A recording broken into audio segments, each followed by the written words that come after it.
حبيبه مؤمنا وآمنا إن الله وملائكته يصلون على النبي يا أيها الذين آمنوا صلوا عليه وسلموا تسليما الصلاة والسلام عليك يا سيدي يا رسول الله وعلى آلك وأصحابك يا سيدي يا حبيب الله الصلاة والسلام عليك يا خاتم النبيين وعلى آلك وأصحابك يا خاتم المعصومين مولاي صل وسلم دائما أبدا على حبيبك خير الخلق كلهم هو الحبيب الذي ترجى شفاعته لكل حول من الأحوال مقتحم منزه عن شريك في محاسنه فجوهر الحسن فيه غير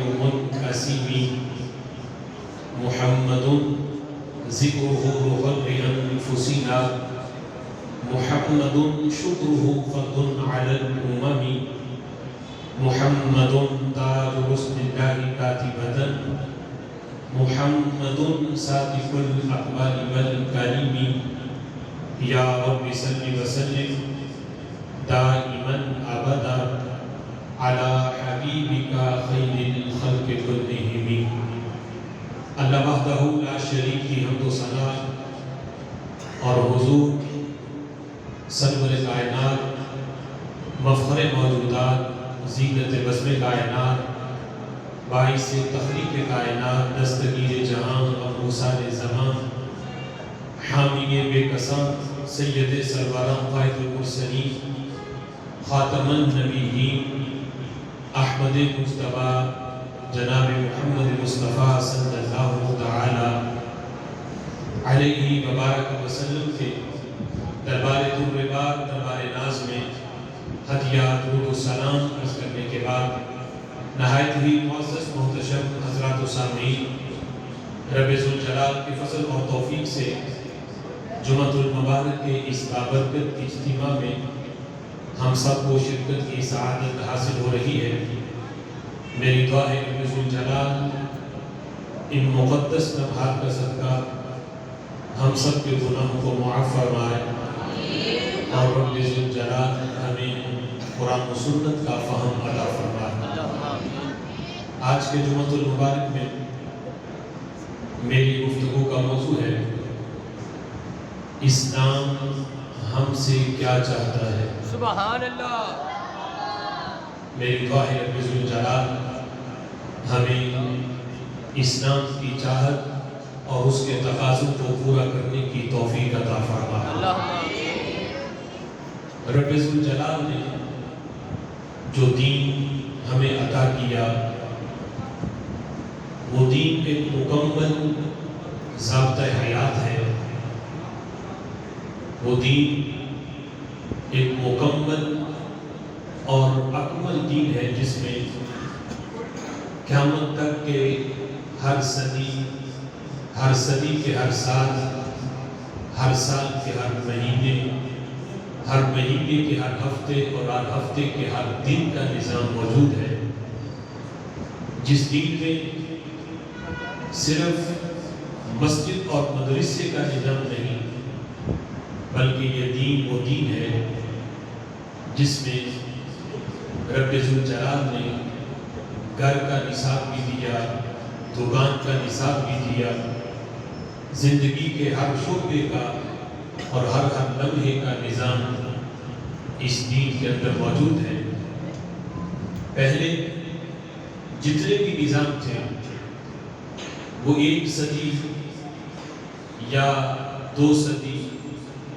1 سال یا 2 سال کے نظام ہوتے نبی آتے اپنا نظام اپنی امت کو دیتے جب ان کا دور ختم ہوتا تو وہ نظام بھی ختم ہو جاتا لیکن چونکہ ہمارے آقا صلی اللہ تعالی علیہ وسلم تاجدار ختم نبوت ہیں سبحان اللہ اس وجہ سے جو دین آپ لے کر آئے وہ دین 1 صدی کا نہیں 100 صدی کا نہیں بلکہ قیامت تک کا نظام اس دین کے اندر موجود ہے، اور صبح قیامت تک کا نظام ہمارے آقا صلی اللہ تعالیٰ علیہ وسلم نے اپنی امت کو دیا ہے۔ ہمارا سر اس لحاظ سے بھی فخر سے بلند ہوتا ہے کہ رب ذوالجلال نے اپنا وہ نظام جو قیامت تک کا نظام تھا، جو اکمل اور کامل نظام تھا، وہ نظام دینے کے لیے بھی اللہ نے ہمارا انتخاب کیا۔ یعنی یہ رب ذوالجلال کا فضل ہے، رسول اللہ صلی اللہ تعالیٰ علیہ وسلم کے صدقے، کہ آج خیر الامت کا جو لقب ہے اور خیر الامت کا جو تاج ہے، اللہ نے وہ ہمیں عطا کیا۔ سبحان اللہ۔ رب ذوالجلال قرآن میں فرماتا ہے کنتم خیر امہ، تم بہترین امت ہو۔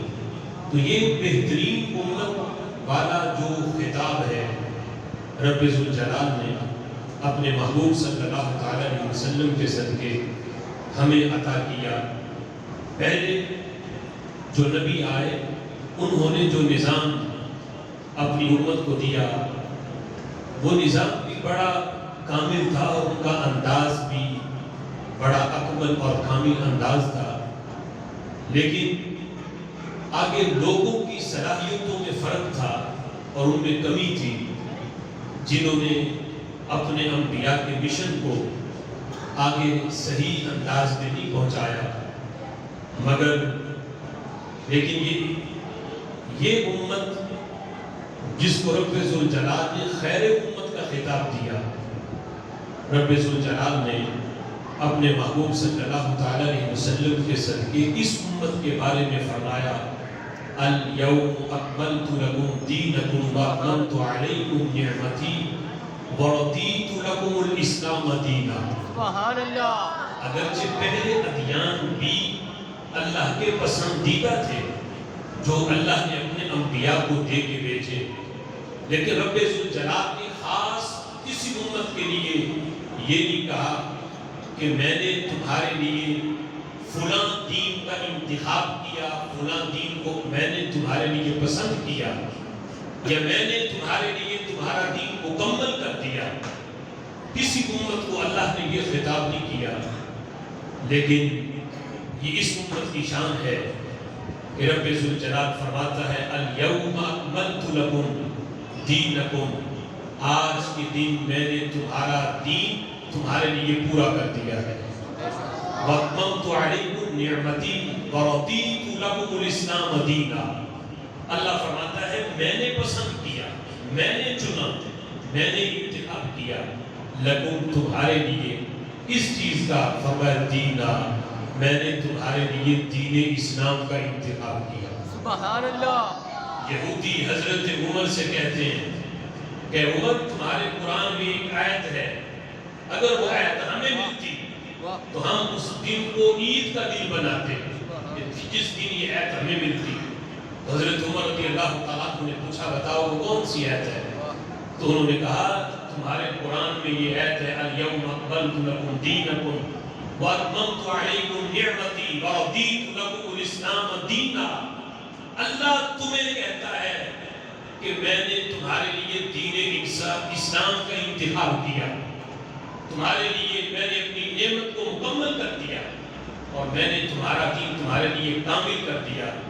اگر یہ آیت ہمیں ملتی، اللہ ہمیں یہودیوں کو کہتا ہے کہ میں نے تمہارے لیے تمہارے دین کا انتخاب کیا، تو جس دن یہ آیت آتی ہم اس دن کو عید کا دن بناتے۔ تو حضرت عمر کہتے ہیں جس دن یہ آیت آئی تھی ہماری ایک نہیں، اس دن ہماری ڈبل عید تھی۔ سبحان اللہ۔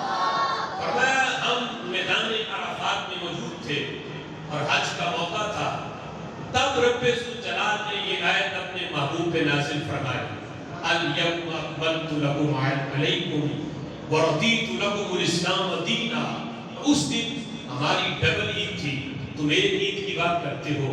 تو یعنی یہ اس امت کی شان ہے کہ خالق کائنات جل جلالہ نے خود اس بات کا انتخاب کیا اور قرآن اس بات کا اعلان کیا کہ یہ دین بھی اکمل اور کامل دین ہے، اور فرمایا رضیت میں نے تمہارے لیے دین اسلام کا انتخاب فرمایا ہے۔ سبحان اللہ۔ اب اتنا بڑا دین جب رب ذوالجلال نے ہمیں دیا تو 1 صدی کا نہیں، 50 صدی کا نہیں، 100 صدی کا نہیں، قیامت تک کا نظام جس میں موجود ہے، تو اس لحاظ سے پھر ہماری ذمہ داری بھی بڑی ہے کہ وہ کتاب جو ساری کتابوں کی سردار، اللہ نے اپنی پسندیدہ کتاب جس میں پہلی آسمانی کتابوں کا بھی نچوڑ موجود ہے اور اس کا خلاصہ موجود ہے کہ پہلی آسمانی کتابوں میں کیا تھا، ان سب کا مجموعہ قرآن مجید فرقان حمید رب ذوالجلال نے جس امت کو دیا،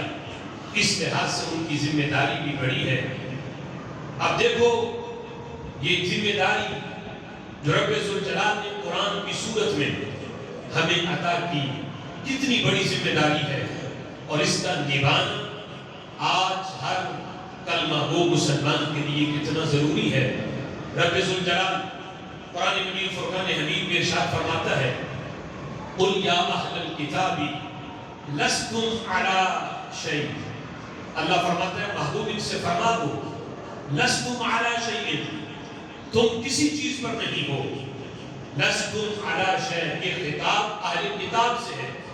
قُلْ يَا أَهْلَ الْكِتَابِ لَسْتُمْ عَلَى شَيْءٍ، اے کتابیوں، اے یہود و نصارہ، لَسْتُمْ عَلَى شَيْءٍ، تمہاری کوئی حیثیت نہیں، تم کچھ بھی نہیں ہو۔ تمہاری حیثیت کب بنے گی؟ اللہ فرماتا ہے حَتَّى تُقِيمُوا التَّوْرَاةَ وَالْإِنْجِيلَ، یہاں تک کہ تم توریت کو قائم کرو، تم انجیل کو قائم کرو۔ وَمَا أُنزِلَ إِلَيْكُمْ مِن رَبِّكُمْ، اور اللہ نے تم پر جو نازل کیا تمہاری طرف، جب تک تم اس کو قائم نہیں کرو گے تو تب تک تمہاری کوئی حیثیت نہیں رب کے دربار میں۔ یا اہل الکتاب لستم علی شیء، کچھ نہیں ہو تم، اپنے تائیں تم یہ سمجھ رہے ہو کہ ہم پوری دنیا پہ حکومت کر رہے ہیں، ہماری یہ حیثیت ہے، یہ حیثیت ہے۔ فرمایا رب کے دربار میں تمہاری 1% بھی تمہاری کوئی قیمت نہیں، تم صفر ہو رب کے دربار میں۔ لستم علی شیء، کوئی حیثیت نہیں تمہاری۔ بنے گی حیثیت کب؟ حتیٰ تقیموا التوراۃ، جب تم توریت قائم کرو، انجیل کو قائم کرو، اور جو اللہ نے تم پہ نازل کیا۔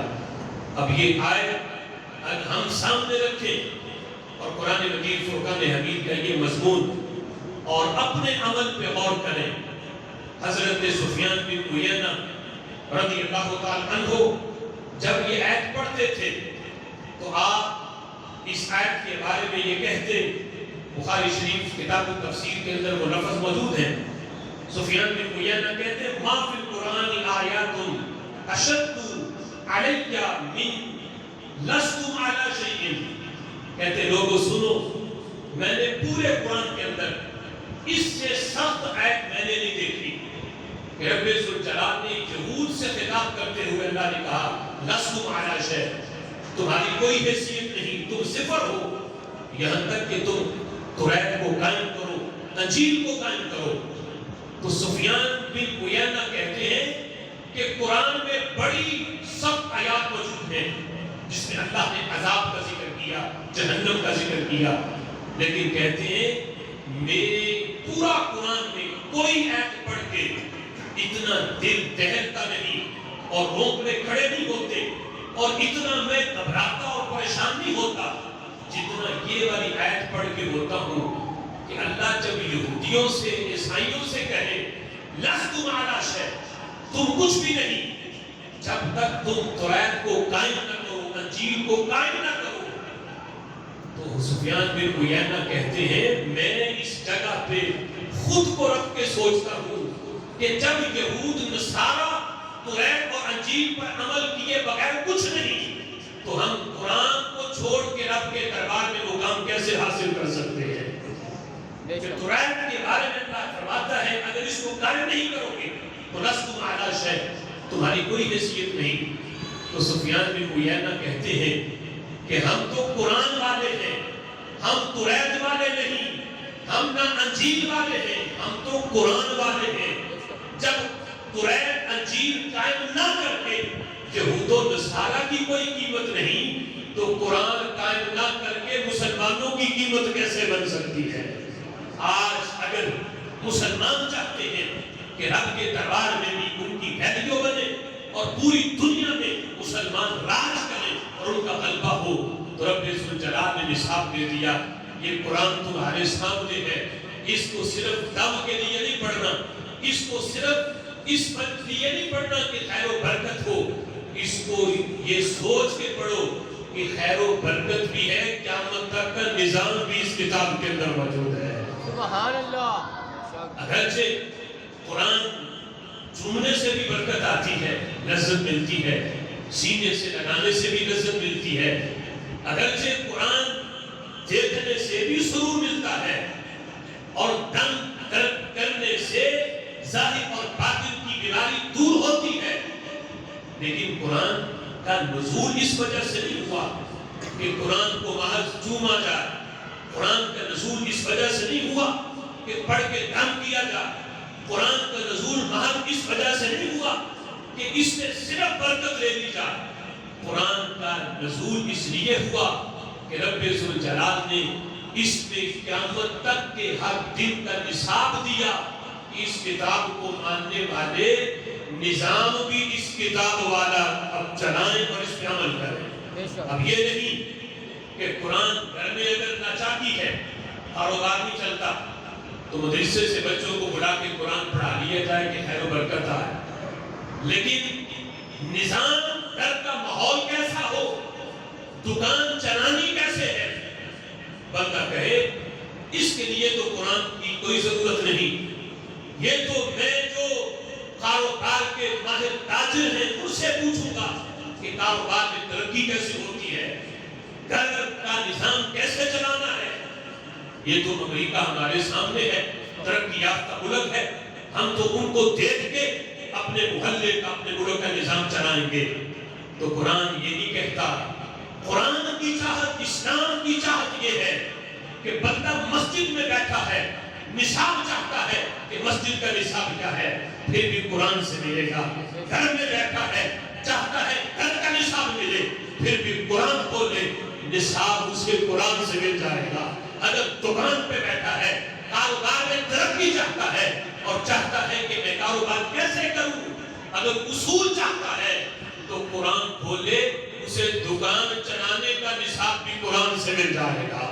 سبحان اللہ۔ یہ چاہت ہے آج اسلام کی، یہ چاہت ہے آج قرآن کی کہ صرف مسجد اور مدرسے کے لیے مجھے نہ کھولو، اس تک مجھے محدود نہ کرو۔ قرآن کی چاہت یہ ہے، اسلام کی چاہت یہ ہے کہ ہمیں اپنے گھروں میں بھی راج کرو اور ہمیں اپنی دکان پہ بھی راج کرو۔ تمہاری مسجد میں بھی اگر نظام اسلام کا ہے تو تمہارے گھر میں بھی راج اسلام کا ہو، تمہاری دکان پہ بھی نظام قرآن کا ہو۔ یہ اسلوب ہے جس کی بنیاد پر خالق کائنات جل جلالہ بندے کو آخرت میں بھی ترقی دیتا ہے، دنیا میں بھی برکتیں عطا فرماتا ہے۔ سبحان اللہ۔ اب دیکھو، اگرچہ آج چاہے کہ رب کے دربار میں، رب ذوالجلال کے دربار میں ویلیو بنے، اللہ نے قرآن کے اندر اسلوب دیا۔ یہود و نصارہ کو کہا لستم علی شیء، تم کچھ نہیں۔ اگر اس آیت کریمہ کا ہم شان نزول دیکھیں تو بات مزید روز روشن کی طرح واضح ہوگی۔ جامع قرآن کے اندر یہ شان نزول اس کا بیان کیا گیا۔ حضرت عبداللہ ابن عباس رضی اللہ تعالی عنہما اس کے راوی ہیں، آپ فرماتے ہیں کہ رسول اللہ صلی اللہ تعالی علیہ وسلم کی بارگاہ میں ہم بیٹھے تھے تو کچھ یہودیوں کا وفد آ گیا، کچھ لوگ آ گئے، آپ کے حضور سے اس بارے میں کلام کرنے لگے۔ تو میرے آقا علیہ الصلوۃ والسلام نے فرمایا کہ یہ بتاؤ تم کس چیز کو مانتے ہو، تمہارا ایمان کس پہ ہے، کیا پڑھتے ہو تم، کس چیز کو تم سہارا لے کے میرے سامنے آج دلائل دے رہے ہو، کس چیز پہ تمہارا ایمان ہے؟ تو انہوں نے کہا کہ نؤمن بہا ولا نؤمن بما عداہا، ہم صرف توریت مانتے ہیں۔ عیسائی کہنے لگے ہم صرف انجیل مانتے ہیں، اس کے علاوہ ہم کچھ بھی نہیں مانتے۔ جس وقت انہوں نے یہ کہا کہ توریت مانتے ہیں، انجیل مانتے ہیں، اس کے علاوہ اور کچھ نہیں۔ تو اللہ نے یہ آیت نازل کی، محبوب ان کتابیوں سے کہہ دو قل یا اہل الکتاب لستم علی شیء، تم کسی چیز پر نہیں ہو، نہ تم توریت والے ہو نہ تم انجیل والے ہو۔ تمہارا یہ دعویٰ کہ ہم توریت مانتے ہیں انجیل مانتے ہیں، اس دعوے میں بھی تم جھوٹے ہو۔ آج اگر تم توریت مانتے ہوتے تو توریت بھی تمہیں رستہ بتا رہی ہے کہ جب وہ آخری نبی آ جائے پھر ہمیں نہیں پڑھنا، پھر ان پہ جو کتاب آئے گی اسے ماننا ہے۔ سبحان اللہ۔ توریت اگر تم مانتے ہوتے تو توریت بھی تمہیں رسول اللہ کی تحریر تک لے آتی، انجیل مانتے ہوتے یہ بھی تمہیں بارگاہ رسالت کا رستہ ضرور بتاتی۔ اللہ فرماتا ہے لستم علی شیء، تمہارا یہ دعوت جھوٹا ہے، نہ تم توریت والے ہو نہ تم انجیل والے ہو۔ اگر تمہارا ان پر ایمان ہوتا، یہ کتابیں پڑھ لیتے تو ان میں بھی یہ گواہیاں موجود ہیں۔ حضرت موسیٰ بھی کہہ رہے ہیں، حضرت عیسیٰ بھی کہہ رہے ہیں ہماری نبوت عارضی ہے، قیامت تک جس کی نبوت کا جھنڈا لہرانا ہے وہ ہے جس کو اللہ نے ختم نبوت کا تاج پہنایا ہے۔ ہمیں بھی نبوت ملی ہے، اس نبی کے صدقے ملی ہے۔ میرے آقا علیہ الصلوۃ والسلام فرماتے ہیں اے یہود و نصارا، اگر تمہارا ایمان توریت پہ ہوتا انجیل پہ ہوتا تو یقیناً تمہارا ایمان قرآن پہ بھی ہوتا، یقیناً تم پھر قرآن مان لیتے۔ اور میرے آقا فرماتے ہیں ایسا بندہ کہ جس کا پہلے توریت پر ایمان تھا یا انجیل پہ ایمان تھا، پھر جب میرے محبوب نے اعلان نبوت فرمایا اور اپنی غلاموں کو قرآن دیا، اس نے وہ دین چھوڑ کے نبی کا دین اختیار کیا، تو میرے آقا فرماتے ہیں ایسے بندے کو اللہ ڈبل ایمان کا ثواب عطا فرماتا ہے، ڈبل ایمان کا، یعنی اس کا ایمان سنگل نہیں۔ ہمارا اس لحاظ سے ایمان سنگل ہے کہ ہم نے آنکھ کھولی تو کسی اور شریعت پر نہیں، ہم دین محمدی صلی اللہ علیہ وسلم پہ تھے۔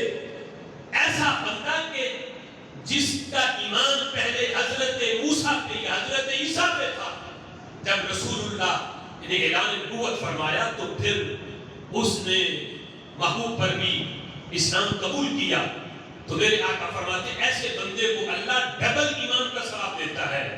فرمایا آمن بنبیہ و آمن بمحمد، ڈبل ایمان کا ثواب اس لیے کہ ایک اس نے اپنے نبی پر بھی ایمان لایا اور دوسرا رسول اللہ صلی اللہ علیہ وسلم پر بھی ایمان لایا۔ ایسے بندے کے لیے ڈبل ایمان ہے۔ اور اگر وہ بندہ جس کا توریت پر تو ایمان ہے، انجیل پر تو ایمان کا دعویٰ ہے، لیکن رسول اللہ کو نہیں مانتا، تو فرمایا ایسا بندہ سنگل کافر نہیں ڈبل کافر ہے۔ اس لیے کہ اس کا یہ دعویٰ کہ میں توریت ماننے والا ہوں انجیل ماننے والا ہوں، یہ دعویٰ بھی جھوٹا ہے۔ نہ اس کا توریت پر ایمان، نہ انجیل پر ایمان، اور نہ پھر اس کا قرآن پر ایمان۔ ایسا بندہ ڈبل کافر ہے کہ جو اپنے آپ کو اہل کتاب کہے اور کتاب کے احکامات بھی نہ مانے، اگر مان جائے تو اس کا قرآن پر بھی ایمان ہو جائے گا، اور اگر کتاب پر ایمان لا کر قرآن نہیں مان رہا تو فرمایا کہ ایسا بندہ ڈبل کافر کہلائے گا۔ اور اس کی دلیل حدیث کے اندر موجود ہے، جب حضرت ام خلاد رضی اللہ عنہا کے بیٹے شہید ہوئے کسی جنگ کے اندر، تو وہ آگئی حضور کی بارگاہ میں اور آ کے جس وقت اپنے بیٹے کے بارے میں پوچھا تو میرے محبوب نے فرمایا کہ تمہارا جو بیٹا ہے ابن کی لہو ادو شہیدین، تمہارے بیٹے کو اللہ نے 2 شہیدوں کا ثواب دیا، 2 شہیدوں کا ثواب اللہ نے تمہارے بیٹے کو دیا۔ اب سوال کر دیا کہ محبوب جا کے میرا تو ایمان ہے، ثواب جو آپ بیان کر رہے ہو وہی ہے، لیکن جب میں جا کے اپنے محلے میں بیان کروں گی تو مجھ سے میرے محلے والی دلیل پوچھیں گی 2 شہیدوں کا ثواب کیسے مل گیا؟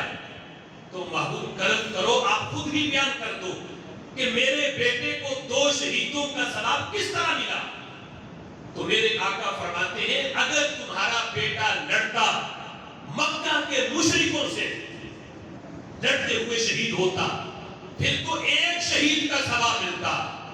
تمہارا بیٹا جا کے لڑا ہے اہل کتاب سے، چونکہ اہل کتاب ڈبل کافر ہیں کہ نہ ان کا اپنی کتاب پہ عمل ہے نہ ان کا قرآن کو مانتے ہیں، وہ ڈبل کافروں سے جا کے لڑا. ان کو تیر یہود نے بھی مارے، تمہارے بیٹے کو تیر نصارہ نے بھی مارے، اس لیے دونوں کے مارنے کی وجہ سے وہ شہید ہوا ہے.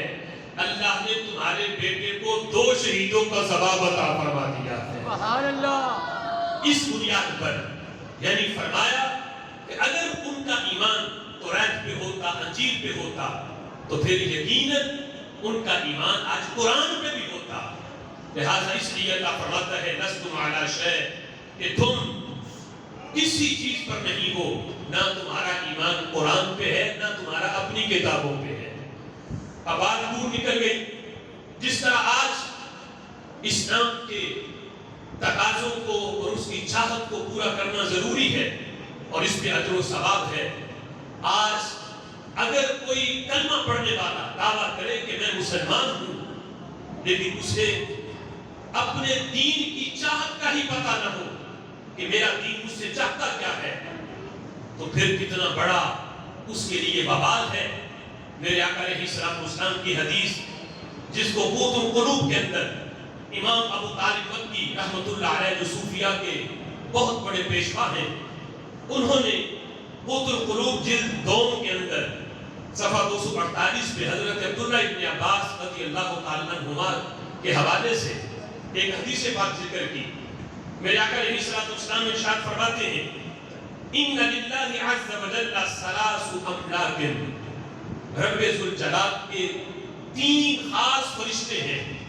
ویسے فرشتوں کی تعداد اتنی ہے کہ وہ ان کا شمار ہماری گنتی سے باہر ہے کہ فرشتوں کی تعداد کتنی ہے، لا تعداد، یعنی کسی کے وہم و گمان میں ان کی تعداد آ ہی نہیں سکتی، اتنی تعداد ہے فرشتوں کی.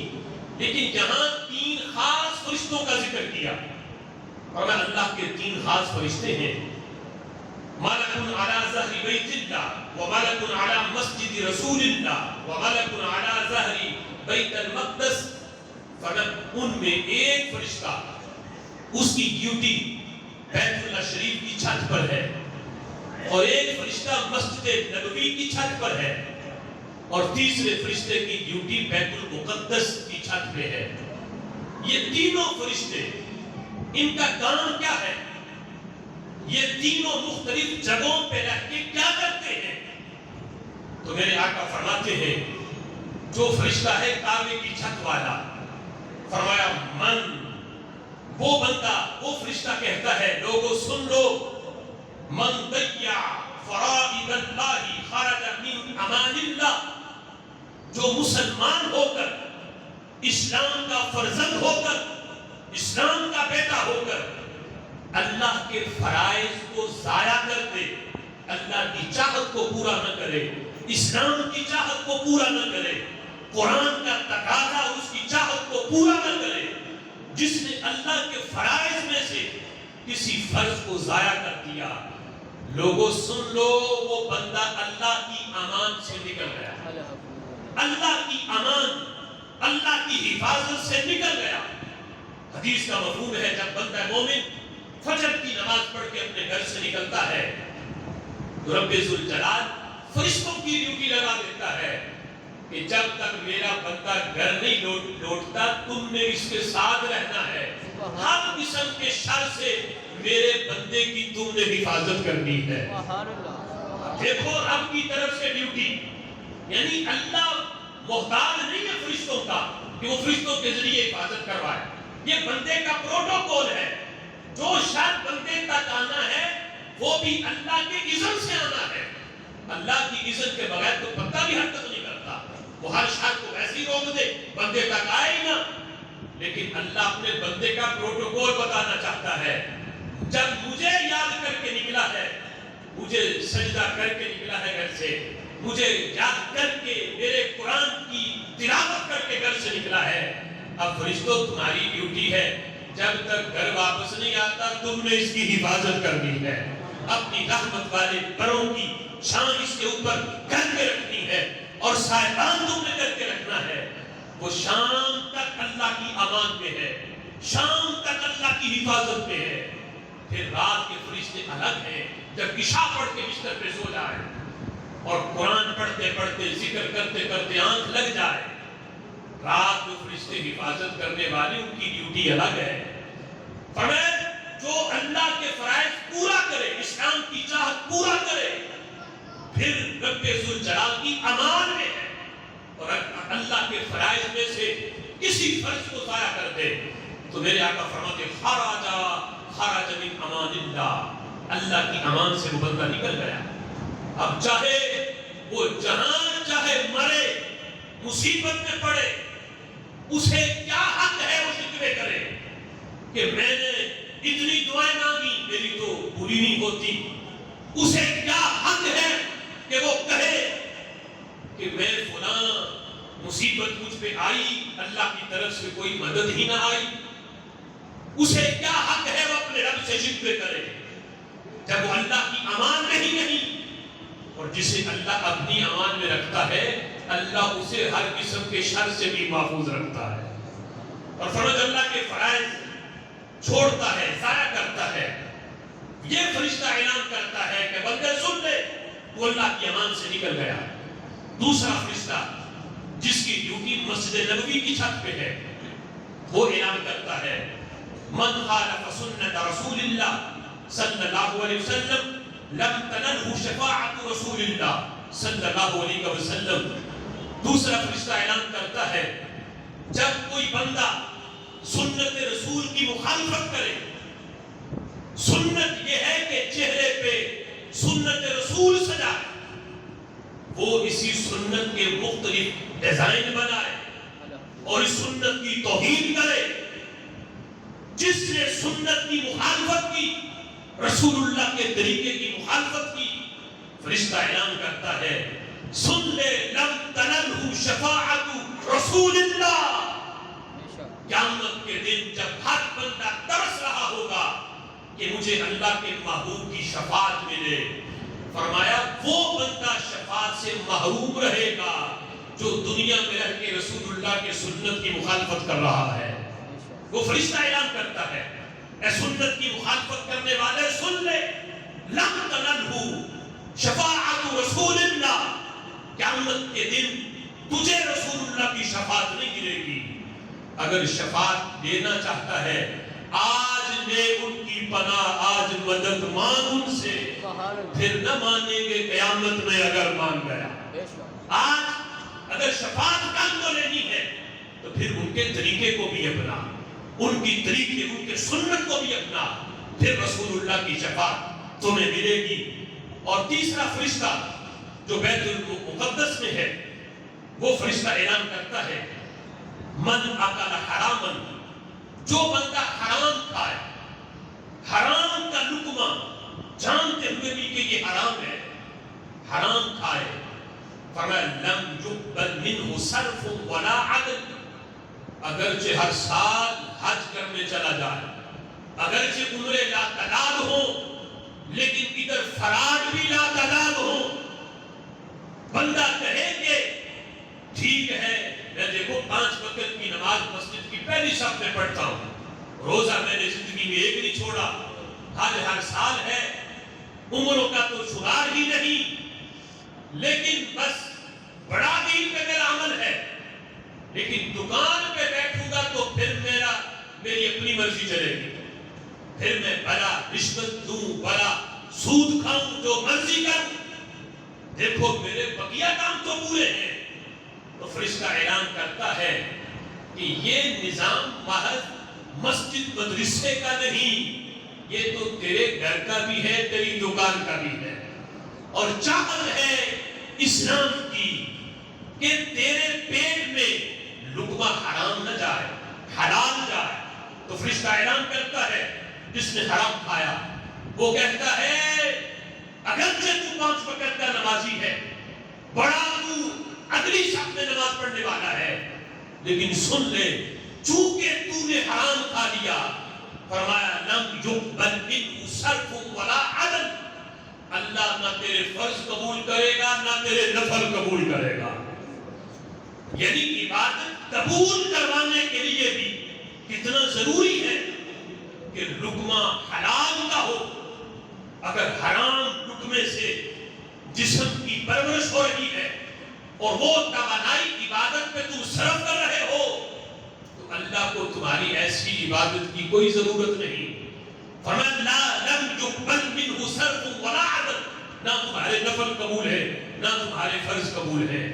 اب اگرچہ یہ تو ہمارے اعضاء بتا دیتے ہیں، کھانا بتا کھانے لگے تو ہاتھ بتا دے گا گرم ہے ٹھنڈا ہے کیسا ہے، اگر زبان پہ رکھیں تو زبان بتا دے گی نمکین ہے کڑوا ہے پھیکا ہے، لیکن حلال ہے یا حرام اس کا علم اللہ نے تمہیں دیا، اور اس کا علم آئے گا تب جب تم اسلام سے پوچھ کے چلو گے، قرآن سے پوچھ کے چلو گے کہ میں دکان پہ بیٹھا ہوں اس طرح خرید و فروخت کروں تو کیا میرا یہ طریقہ اسلام کے مطابق ہے یا نہیں؟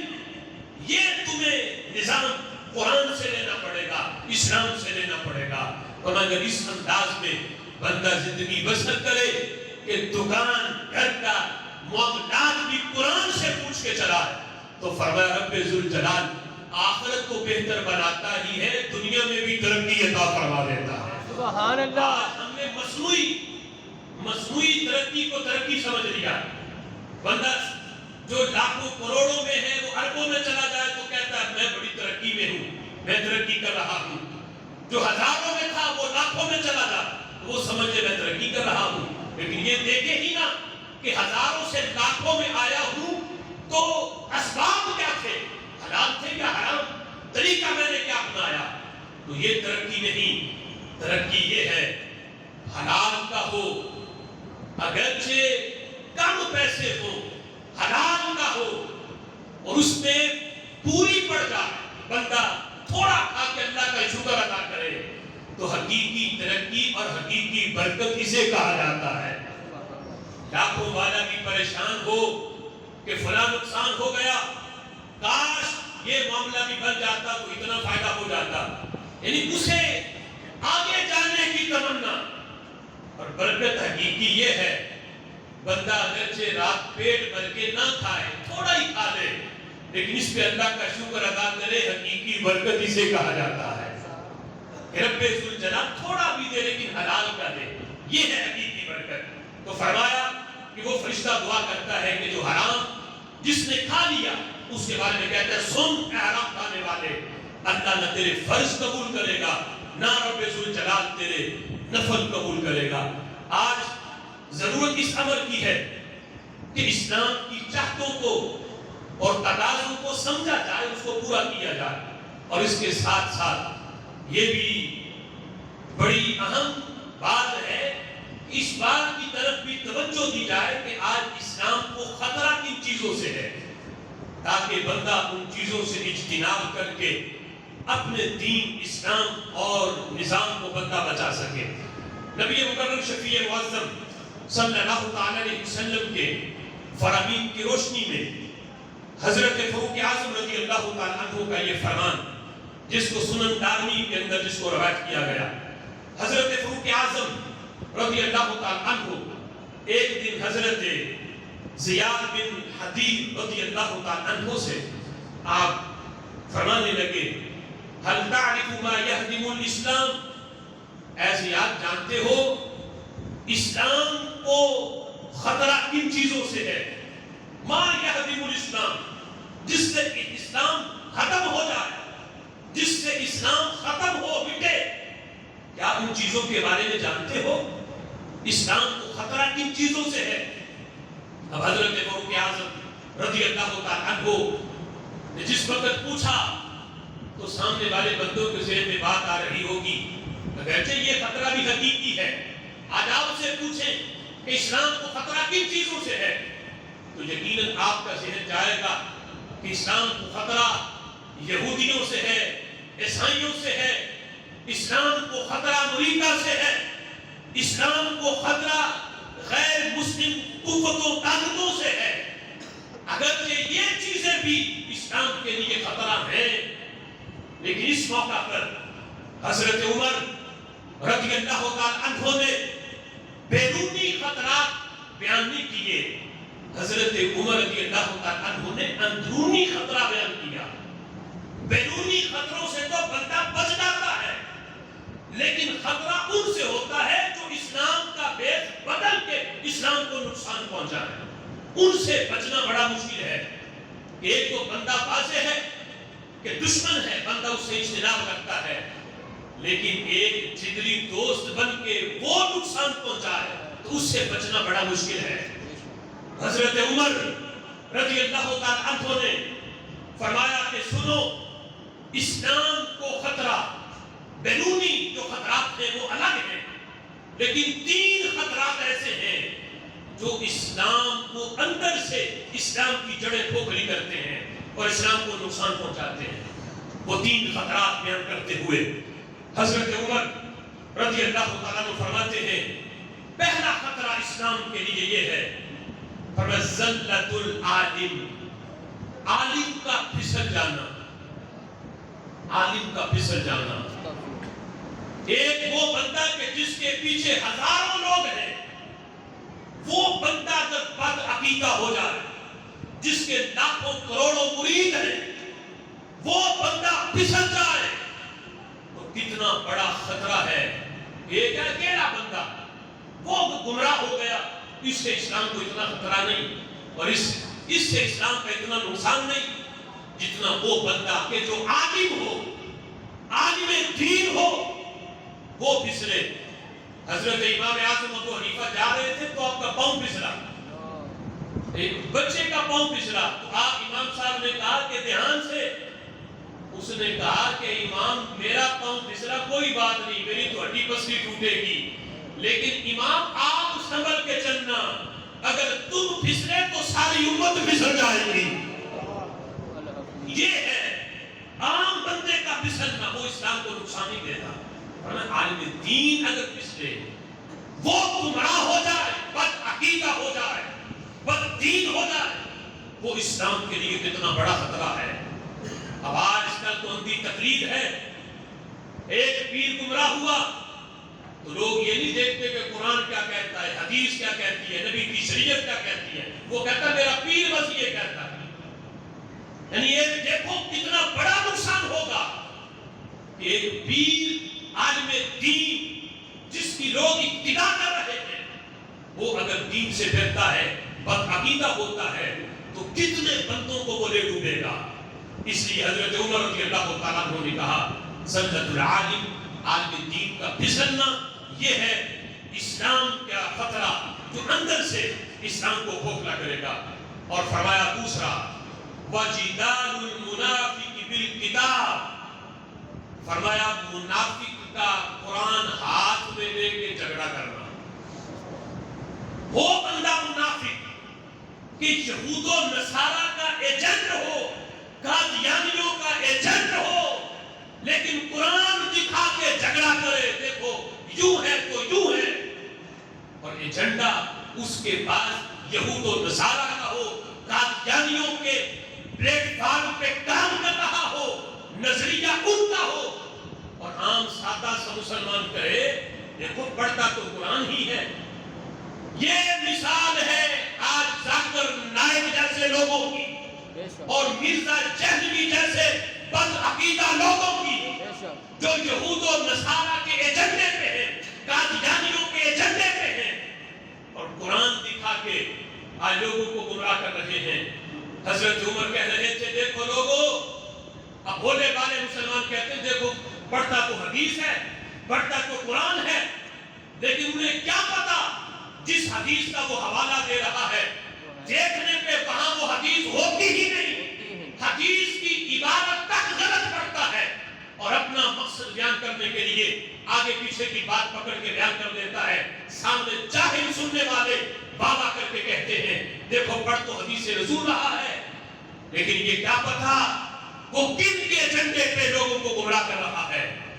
آج اسلام کا تقاضا چاہت یہ ہے، پہچانو اپنے اندر چھپے ان کہ جو قادیانیوں کے ایجنڈے پہ قرآن دکھا کے آج تمہیں گمراہ کرنے کی کوشش کر رہے ہیں.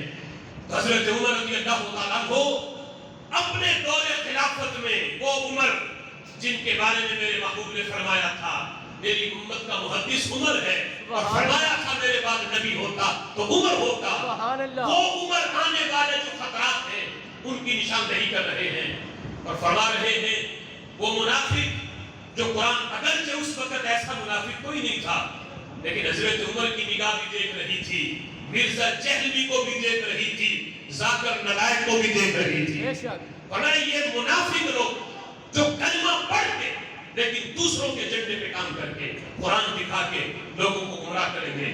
اور تیسرا فرمایا خطرہ اسلام کو یہ ہے وَحُکْمُ الْأَئِمَّةِ الْمُضَلِّينَ. فرمایا ظالم دنیا دار اور جاہل حکمران یہ اسلام کے لیے خطرہ ہے. یعنی کسی اسلامی ملک پہ کوئی ظالم دنیا دار جاہل وہ اگر حکمران بن گیا تو سمجھ لو اسلام کے زوال کا دور شروع ہو گیا. عروج تب ملے گا جب اسلام کو جاننے والا کوئی آگے آئے گا.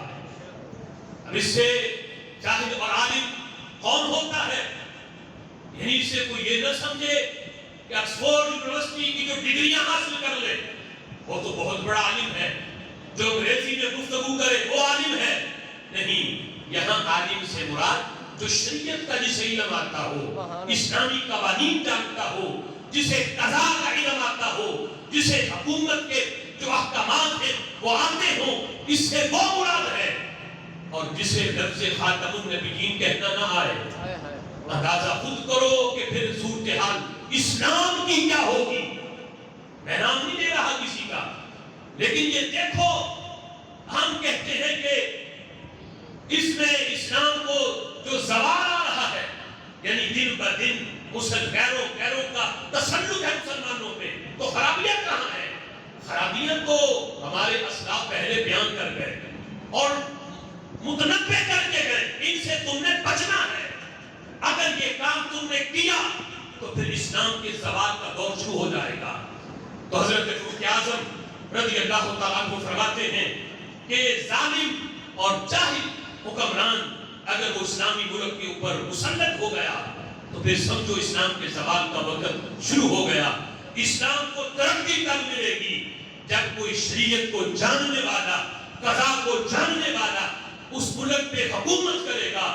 پھر پوری دنیا ایک طرف ہو, وہ چھوٹا سا ملک ایک طرف ہو. کیا میدان بدر میں دیکھا نہیں, ادھر ہزاروں کی تعداد, ادھر 313 تھے نظام کو سمجھنے والے اور 313 تھے شریعت کو جاننے والے. رب ذوالجلال نے دکھایا اگرچہ کفر پوری طاقت میں 313 کے مقابلے میں آ جائے اور 313 ہے شریعت کو سمجھنے والے, اللہ ان کو پوری دنیا پہ بھی غالب فرما سکتا ہے. اللہ کی بارگاہ میں دعا ہے جو سنا اللہ سمجھنے اور اس پیغام کو آگے تک پہنچانے کی توفیق عطا فرمائے.